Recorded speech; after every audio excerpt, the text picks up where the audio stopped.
Bismillahirrahmanirrahim. Assalamualaikum warahmatullahi wabarakatuh. Sama puji dan syukur atas dari Allah Subhanahu wa Ta'ala, yang mana pada kesempatan kali ini kita sama-sama akan berikan nikmat atas karunia Allah Subhanahu wa Ta'ala. Kita berikan salam tanpa pula kita hadiahkan kepada Nabi besar kita yang Nabi Muhammad Sallallahu Alaihi Wasallam. Allahumma sholli ala Muhammad wa ala ali Muhammad. Karena yang terhormat pada dosen pendidik saya yang telah membimbing saya mulai dari awal hingga proses skripsi pada kesempatan. Lalu yang terhormat kepada dosen penguji saya yang telah mengiringi dan membersamai saya dalam setiap ujian skripsi kali ini. Pada kesempatan kali ini saya akan mempresentasikan hasil skripsi saya, itu yang berjudul implementasi program ETLE Electronic Traffic Law Enforcement pada Polresta Kota Padang oleh Muhammad Hafiz, nomor BP 1710841017. Pokok bahasan kali ini adalah bab 1 pendahuluan, bab 2 tinjauan tersangka, bab 3 metode penelitian, bab 4 deskripsi lokasi penelitian, bab 5 temuan dan hasil, bab 6 penutup. Bab 1 pendahuluan, latar belakang. Jalan raya merupakan prasarana utama yang menunjang transportasi darat. Dengan kata lain, jalan raya dapat mendukung berbagai aktivitas dan kebutuhan manusia, mulai dari untuk mencapai tujuan ekonomi dan non-ekonomi. Untuk mendukung transportasi darat tersebut, maka dibutuhkanlah lalu lintas yang baik dalam pengelolaannya. Menurut Undang-Undang Nomor 22 Tahun 2009 tentang lalu lintas, yaitu gerak kendaraan dan orang di ruang lalu lintas.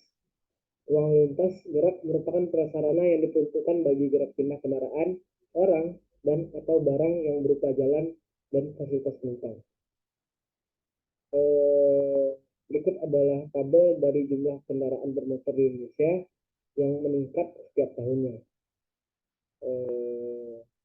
Artinya ada banyak kendaraan yang memang harus lebih diperhatikan dalam berlalu lintas yang ada di Indonesia pada saat ini. Lalu penambahan kendaraan bermotor ini akan mengakibatkan banyaknya kendaraan yang harus diperhatikan. Apabila kendaraan-kendaraan ini tidak diperhatikan, maka akan mengakibatkan berbagai macam permasalahan seperti kemacetan atau terhentinya mobilitas dari kendaraan, dan juga meningkatnya jumlah kecelakaan yang terjadi. Data angka kecelakaan lalu lintas di Indonesia dapat dilihat dari tabel di bawah ini, yaitu pada tahun 2018, 19, 20, dan 21. Di samping itu semua, masih banyak yang akan berakibat ketika tingginya jumlah kendaraan yang terjadi, seperti banyaknya pelanggaran lalu lintas dalam berkendara. Baik pengendara motor ataupun mobil yang terjadi dalam lalu lintas. Polisi sebagai institusi yang mengatur jalan lalu lintas adalah posisi yang penting untuk menindak orang-orang yang melakukan pelanggaran tersebut, agar terciptanya lintas yang tertib. Pelanggaran yang terjadi di jalan akan dilakukan penindakan yang biasa ataupun akrab kita panggil dengan proses tilang. Proses tilang ini tentu bertujuan untuk menekan angka pelanggaran lalu lintas dan juga mencoba untuk menertibkan berbagai kendaraan lalu lintas yang ada. Namun, dalam pelaksanaan di lapangan, ketika pengendara melakukan pelanggaran, seringkali berujung dengan istilah damai di tempat, dengan meninggalkan uang denda kepada pihak tertentu tanpa diberikan surat tilang kepada pelanggar lalu lintas tersebut. Keluhan dari masyarakat terkait pelayanan yang didapat dari kepolisian dengan sistem tilang manual cenderung mengarah pada kejadian masalah profesionalisme pihak polisian, istilah damai di tempat, sehingga sulit terwujudnya pelayanan yang akuntabel, responsif, profesional, transparan, mudah, murah, dan cepat, serta tidak mempersulit karena praktek penilangan yang dilakukan oleh kepolisian. Selain itu semua, budaya masyarakat yang masih rendah untuk mematuhi aturan lalu lintas juga masih minim. Masyarakat hanya mematuhi lalu lintas ketika hanya ada polisi yang sedang melakukan razia di jalan saja. Pengendara motor hanya menggunakan helm ketika ada polisi. Pengendara mobil hanya menggunakan sabuk pengaman ketika hanya ada polisi. Oleh karenanya, butuh sebuah program ataupun inovasi yang bisa mengatasi masalah-masalah tersebut. Maka hadirlah sebuah inovasi program yang bertujuan untuk menertibkan lalu lintas, memantau masyarakat, melakukan lalu lintas dengan baik, serta menekan angka adanya pungli dan penggunaan seperti perusahaan yang dimiliki oleh polisi untuk menangkap sembarangan orang di jalanan. ETLE, Electronic Traffic Law Enforcement, merupakan suatu pelaksanaan tilang yang baru sebagai akibat dari perkembangan teknologi yang digunakan untuk menangkap segala bentuk pelanggaran di jalan dengan media elektronik berupa alat digital, yaitu kamera, untuk menyokong ketertiban masyarakat dalam berlalu lintas. Terdapat ketidaktertiban masyarakat dalam berlalu lintas menjadi faktor penyebab terciptanya program ETLE Electronic Traffic Enforcement. Pada penelitian kali ini ada fenomena empiris dan teoritis. Pertama, fenomena empiris, bertambahnya jumlah kendaraan yang ada di Indonesia setiap tahunnya.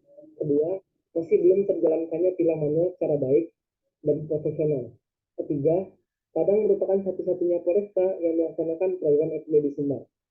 Fenomena teoritisnya, yang pertama, sumber daya yang dimiliki dalam melaksanaan ETLE masih kurang, yakni dalam penyediaan CCTV. Yang kedua, standar dan sasaran kebijakan masih belum membahas secara komprehensif dan detail persoalan ETLE. Yang ketiga, kondisi sosial masyarakat yang masih belum taat dan sadar akan hukum. Rumusan masalah berdasarkan latar belakang yang teliti paparkan di atas, maka rumusan masalah dan penelitian ini adalah bagaimana implementasi program ETLE Electronic Traffic Law Enforcement pada Kepolisian Resort Kota Padang. Tujuan penelitian yaitu untuk mendeskripsikan dan menganalisis implementasi program ETLE Electronic Traffic Law Enforcement pada Kepolisian Resort Kota Padang. Manfaat penelitian ada dua, secara akademis dan praktis. Secara akademis, yaitu penelitian ini bermanfaat dalam menambah wawasan dan memberikan kontribusi terhadap pengembangan ilmu administrasi publik, khususnya kajian kebijakan publik, dan sebagai referensi bagi penelitian selanjutnya tentang implementasi program ETLE pada Kepolisian Resort Kota Padang. Secara praktis, penelitian ini bermanfaat dalam memberikan masukan dan gagasan ide bagi instansi terkait, yaitu pelaksana program ETLE dalam implementasi program ETLE pada Kepolisian Resort Kota Padang. Bab 2, Pinjam Pustaka. Penelitian terdahulu yang relevan. Yang pertama, penelitian oleh Hasmita dengan judul efektivitas penerapan sistem ETLE melalui pengawasan CCTV lalu lintas dalam upaya penertiban penggunaan jalan di Kota Makassar. Teori yang digunakan, teori Duncan dalam STIRF dengan 3 indikator dalam mengukur efektivitas tilang elektronik, yaitu pencapaian tujuan, integrasi, dan adaptasi. Relevansinya sama-sama membahas tentang program ETLE, hanya saja teori yang digunakan berbeda. Yang kedua, Muhammad Sultan Nureza dengan judul kesiapan kendala satuan lalu lintas Kota Surakarta dalam implementasi kebijakan elektronik tilang, menggunakan teori Charles L. Jones serta teori Masmanian Sadetir untuk mengetahui kendala yang dihadapi dalam implementasi. Fokus bahasan mirip, yaitu implementasi, tapi lebih membahas tentang bagaimana kesiapan dari implementasi elektronik tilang. Teori yang digunakan juga berbeda. Penelitian ketiga oleh Endah Syafitri dengan judul efektivitas implementasi program ETLE nasional dalam peningkatan pelayanan publik di Kota Pekanbaru. Teori menggunakan teori Masmanian Sadetir. Relevansinya adalah membahas sama-sama membahas tentang ETLE, namun teori yang digunakan berbeda.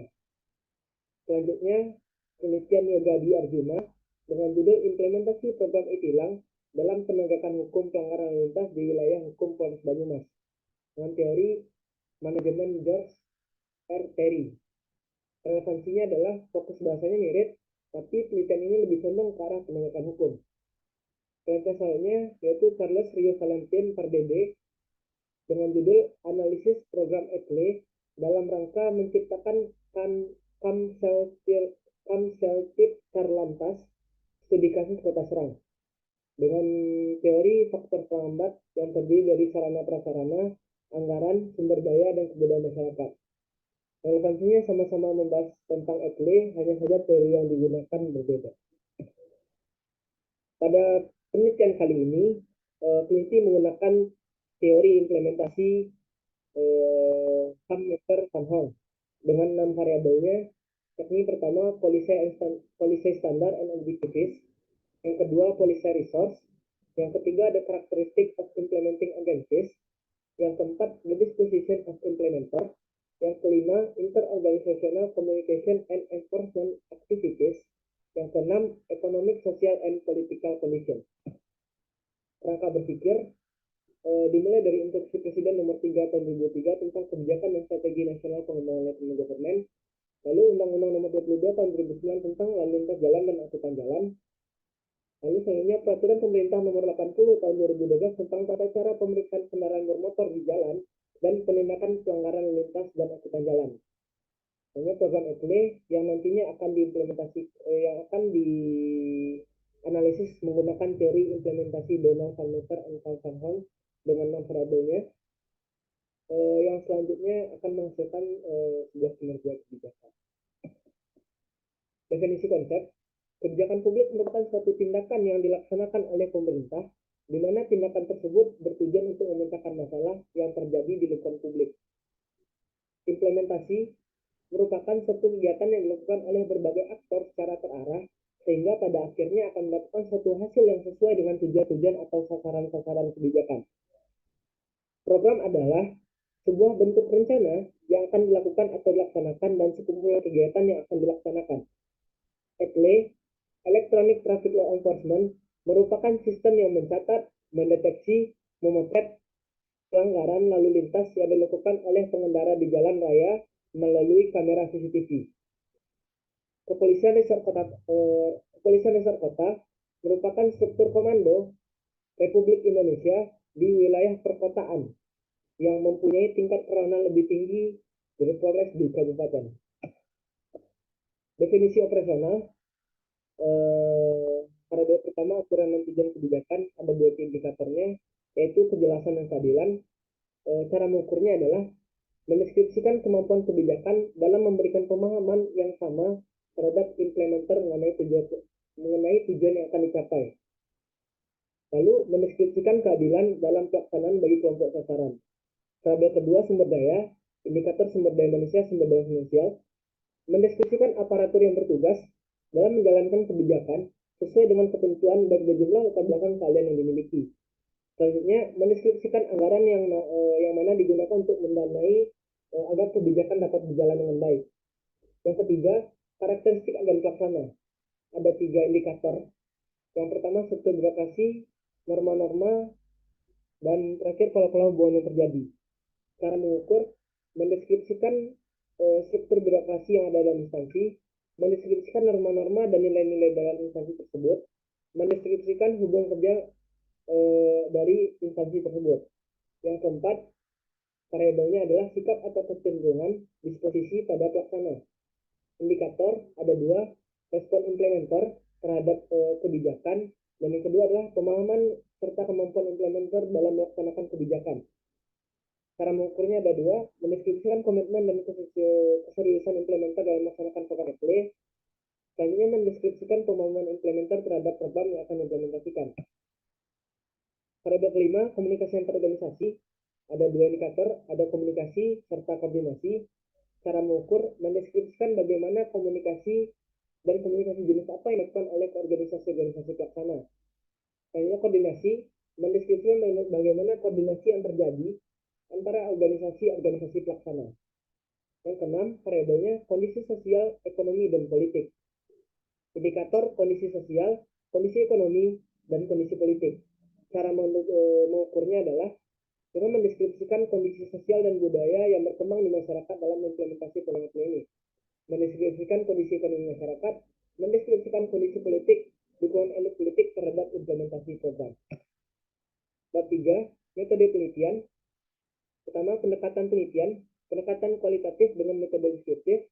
Teknik pengumpulan data adalah wawancara dan dokumentasi. Teknik pemilihan informan adalah purposive sampling. Peran peneliti yaitu sebagai instrumen utama dalam menetapkan fokus penelitian, pemilihan informan, dan pengumpulan data. Yang kelima, proses penelitian mulai dari mengirim surat menyurat, mengumpulkan informan, mengumpulkan data, dan menilai kesimpulan. Yang keenam, unit analisis yaitu kelompok.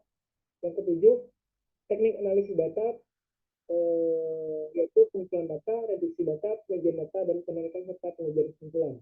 Yang kedelapan, teknik pencapaian data, kalibrasi data diuji dengan triangulasi data.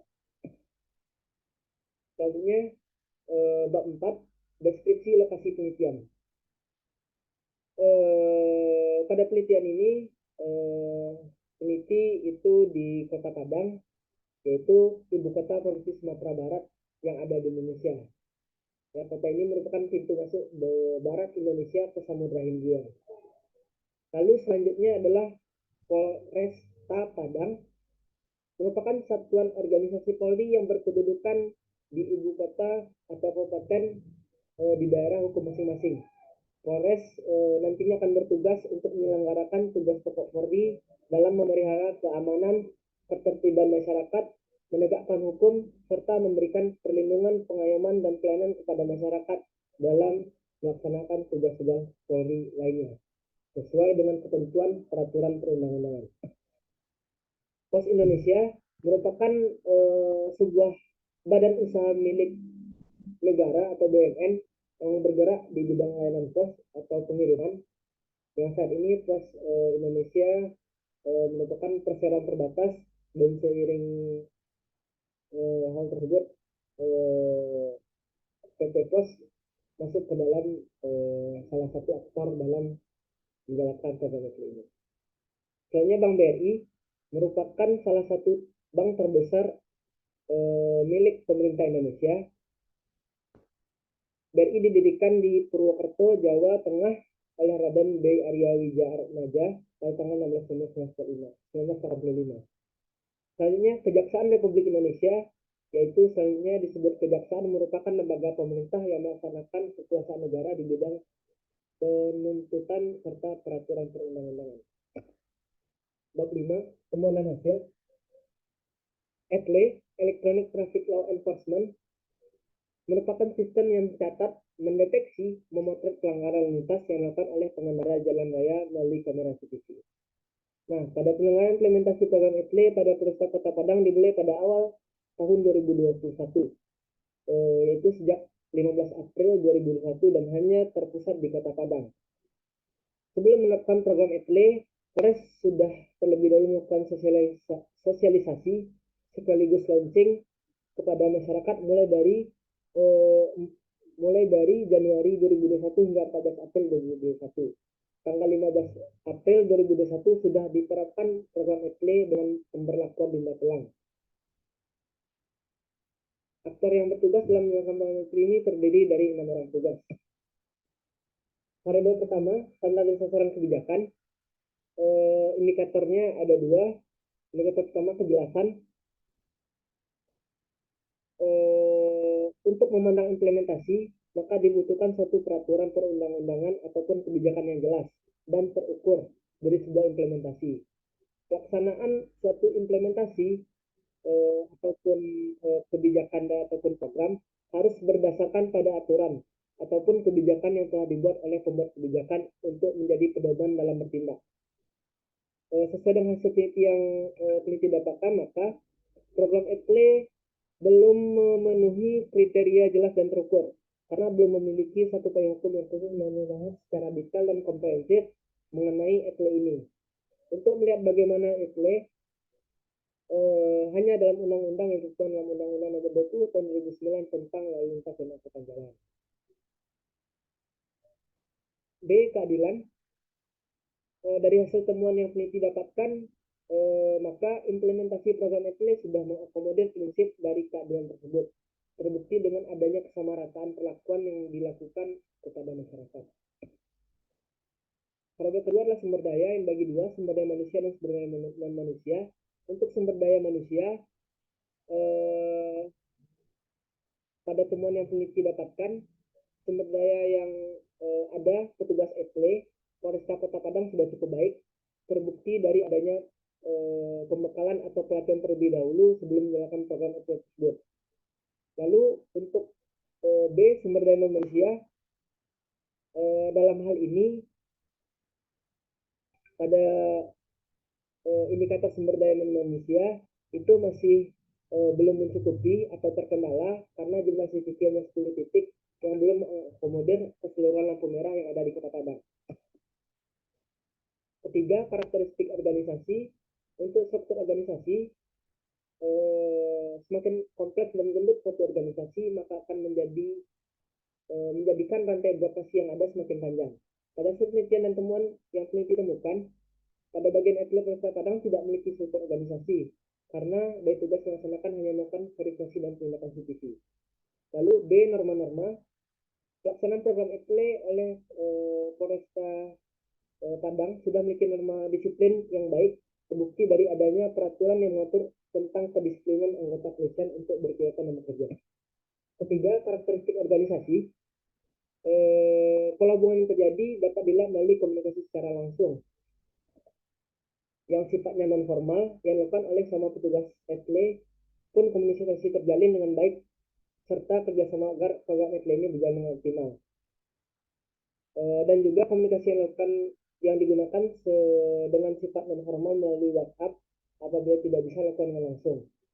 Apabila bahwasanya indikator dari pola hubungan yang terjadi dalam internal organisasi berjalan dengan optimal. 4. Komunikasi antar organisasi dan penyelenggara kegiatan. Untuk komunikasi yang dilakukan oleh pihak Polresta Padang sudah berjalan dengan baik. Ada informasi dibuat sedemikian rupa untuk dapat disampaikan dengan cepat dan sebaik mungkin. B. Koordinasi. Untuk koordinasi antara berbagai aktor-aktor yang terlibat dalam pelaksanaan etle pada Polresta Padang juga sudah terjadi dengan baik. Adanya koordinasi yang tersistem dan juga terjaga juga sudah dilakukan oleh berbagai macam aktor dalam menjalankan perannya masing-masing. Sikap atau kecenderungan pelaksana disposisi yaitu A. Respon implementer terhadap kebijakan. Hasil yang peneliti temukan pada program etle Polresta Padang itu sudah positif dalam menjalankannya. Ada inisiatif yang tinggi yang respon oleh pihak kepolisian dalam mengatasi permasalahan sumber daya ada. Hal ini dibuktikan dari adanya keseriusan dan juga respon positif dalam melakukan implementasi program etle ini. Kognisi, hasil temuan yang peneliti temukan, implementer dari implementasi program etle pada Polresta Padang sudah cukup memahami dan juga memiliki kualifikasi yang baik dari segi pemahaman terkait program yang akan dijalankannya. 6. Kondisi sosial, ekonomi, dan politik. Untuk kondisi sosial, peneliti menemukan bahwasanya implementasi program etle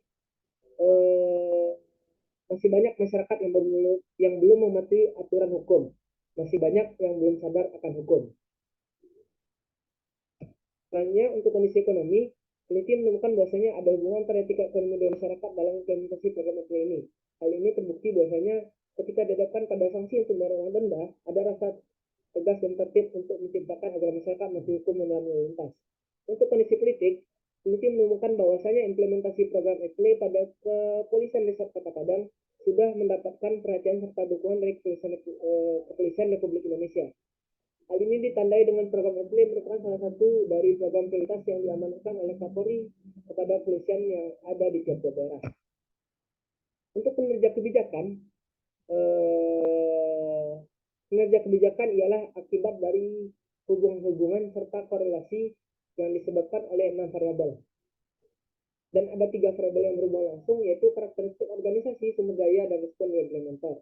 Dan standar sasaran kebijakan sebagai salah satu dimensi yang menjadi dasar dari implementasi sebuah program. Bab 6, penutup.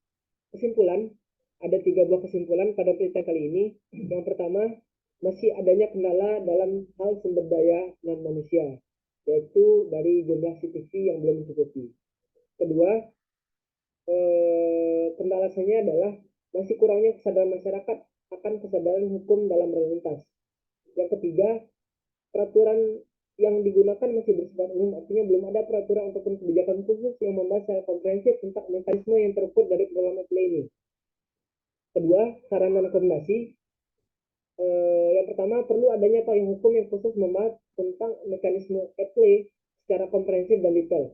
Hal ini bertujuan agar dasar hukum yang dimiliki dalam implementasi program etle ini lebih kuat dan jelas. Kedua, perlu adanya penambahan CCTV agar dapat memantau keseluruhan lalu lintas Kota Padang secara menyeluruh.